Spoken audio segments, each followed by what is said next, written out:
You're watching E.T.N. Share and subscribe.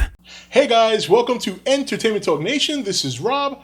This video, we're going to do our very late review for the last episode of Game of Thrones, episode 6, I believe. And, right off the bat, the first thing I got to talk about is what happened to Sansa at the end of the episode. And let's face it, Ramsey Bolton is Joffrey 2.0. That's right. I mean, when you think about what Sansa's gone through, and yeah, you could definitely argue that Arya's been through more. But when you think about what she went through with Joffrey and all the traveling and her family dying, her father and this and that, what more can she go through? Now, she's grown stronger since all those events. Don't get me wrong. I mean, her display of bravery and strength when she was in the tub talking to Ramsey's side girl, that right there showed that she's really starting to come into her own. But the event that happened with Ramsey kind of reminds you that she's not quite there yet. And, you think about Peter Baelish and what his plans are. Now that we see a little bit more clearly what it is he's trying to manifest here, yes, he has a thing for Catelyn Stark before she died. Is he looking out for Sansa's best interests? I don't know. Leaving her with Ramsey Bolton doesn't seem so. He's definitely leveraging her. I mean, let's face it. He wants to be named Warden of the North. He has already kissed Sansa twice. So obviously, to me at least, it seems like that's going to be his bride. I mean, he is planting so many seeds right now to basically weaken the Lannisters, the Boltons, and he believes that Stannis will also be weak after his fight with Bolton in Winterfell. And he's also encouraging Cersei to send her army up there during the end of that fight to take advantage. And he says he will provide men from the Vale, but I don't think so. I don't think so. Very interesting turn of events there. And Sansa, it was very sad to watch that. He made Theon watch. He raped her. I mean, I'm glad they didn't show it, but just the idea that you knew it was happening and hearing her at the end scream, and it just sucks. It really does. It was kind of heartbreaking. Up until that point, she's been, good, and she's just, it sucks. What more can this woman go through? So hopefully, I think in the long run, though, she's going to be the one in the driver's seat. She's a Stark. The North is on her side. It seems like she'll have to endure just a little bit more before she gets to a place where she wants to be. Now, on top of that, talking about Cersei, typical Cersei this episode, working things around and twisting things around to try and screw other people. However, I think this time she screwed herself. The Tyrells are the one family right now that she needs. She needs their money. She needs their resources. That was the whole point of Tywin Lannister making that joint faction, that joint union between the two. And Cersei screwing it up by putting Sir Loras in jail pretty much for good now that they have proof that he has been fornicating with men. And then furthermore, Marjorie basically lying on the stand and then proving that she was lying. Oh boy. I mean, yeah, she screwed them in a sense, but I think in the long term, she's going to screw herself. I really do.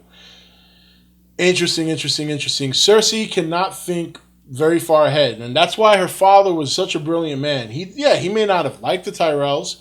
He may not have thought highly of them. And even the Queen of Thorns said she respected him. She didn't like him, but she respected him because he knew what he was doing. He knew what the long-term benefit of creating a union and a joint union with the Tyrells would do.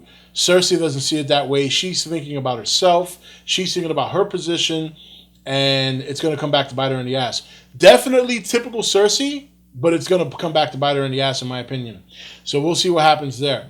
Now, moving down to Dorne, Jaime and Braun finally make it to find Cersei's daughter, only to be cut off by the Sand Snakes, and this battle ensues, which was pretty good, only for all of them to get captured. And now this really is going to cause a problem, because what's going to become of Jaime, and what's going to become of Dorne and King's Landing and the Lannisters, because this could be considered an act of war, trying to come in and kidnap a princess of Dorne, because that's what she is.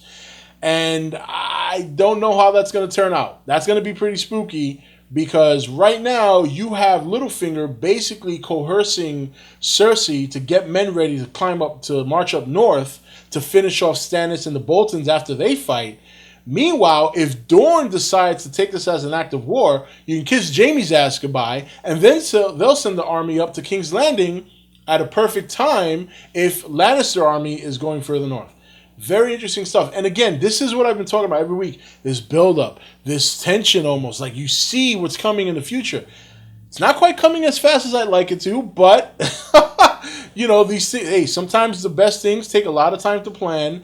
We're only in episode 6 as of Sunday. We're going to episode 7. And we do know that last year, one of the best fights on this show took place, I think, on episode 9 or episode 8. So we'll see how that turns out as well. A lot of things brewing, okay? A lot of things brewing. We see that Tyrion and Jorah both got captured by slavers. Tyrion almost meeting his demise. He had to convince them that his cock is not the size of an imp, and they're going to hold on to him to find out when they find a cockmaster. Excuse me, a cock merchant, whatever. Doesn't matter.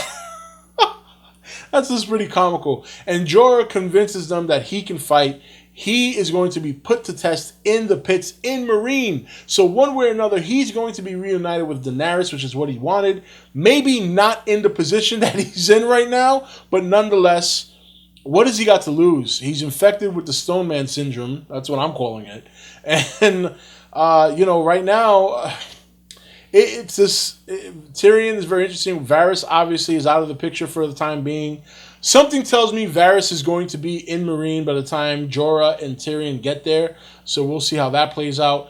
There's a lot of things going on, but really what's going on in Winterfell right now with Sansa and Ramsey Ramsey Bolton, aka Joffrey 2.0, it's really going to be unfortunate. How long can Sansa endure while Littlefinger is down in King's Landing formulating his plan to basically take the North, which we all know that's temporary. He wants that throne. I mean, you remember his speech from last year when he was talking to Varys. He wants that throne. So was it last year that it was the climb, right? I think it was last year.